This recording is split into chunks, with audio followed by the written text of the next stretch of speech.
Jadi ada ini kayak semacam penelitian secara umum aja, random aja. Jadi katanya orang sejak umur 30 tahun ke atas, sebenarnya 30, tapi saya untuk menghiburnya daripada bilang 30, 40 lah. Sejak umur 40 tahun ke atas gitu ya. Untuk menghibur. Iya, menghibur. Biar nggak patah semangat ya, kecil hati benar-benar. Iya, jadi sejak umur 40 tahun ke atas, kalau kitanya sedentary living itu artinya nggak banyak gerak, nggak banyak olahraga. Nah, biasanya kecenderungan yang terjadi itu biasanya orang umur 40 tahun itu setiap tahunnya terjadi penurunan yang namanya massa atau volume ototnya itu dia turun kurang lebih sekitar 1-3%. Nah 1-3% itu tuh seperti apa sih katanya orang bilang? Itu setara dengan turunnya fungsi kurang lebih sekitar 1-3% juga.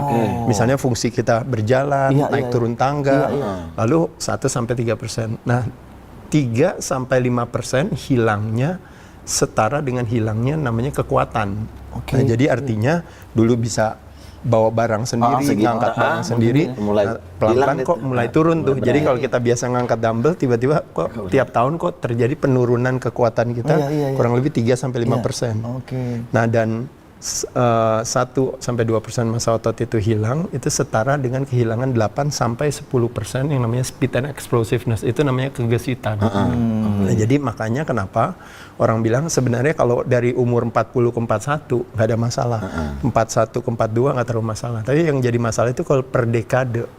Jadi dari umur 40 ke 50 per 10 tahunan tuh ya? Iya, nah ketika 10 tahun, nah kita langsung bisa lihat ternyata terjadi penurunannya jadi 30%.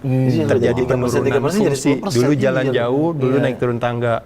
Lalu 30% penurunan dulu bisa bawa ransel sendiri, apalagi kayak teman-teman kan traveling.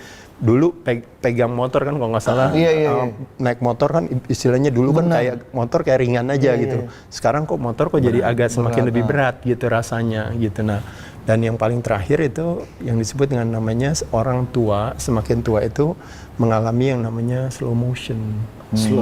Ya speed sudah menghilang ya. Dan pikiran juga. Nggak usah jauh-jauh deh. Umur 40 ke atas, dulu naik turun tangga tuh cepet kan. Sekarang udah mulai belum lo? Satu-satu. Nih, ya kan? Turunnya gini nih. Satu ambil megang. Kalau dulu kan gini kan. Sekarang satu-satu loh. Jadi tadi itu pengaruh semua ya? Iya, nah jadi gara-gara pengaruh itu makanya kenapa mungkin hikmah yang bisa kita petik sebenarnya ada, oh kalau gitu ya udah saya coba aja saya rapikan si otot saya. Dengan otot saya dirapikan makanya yang terjadi tulang saya jadi lebih kuat.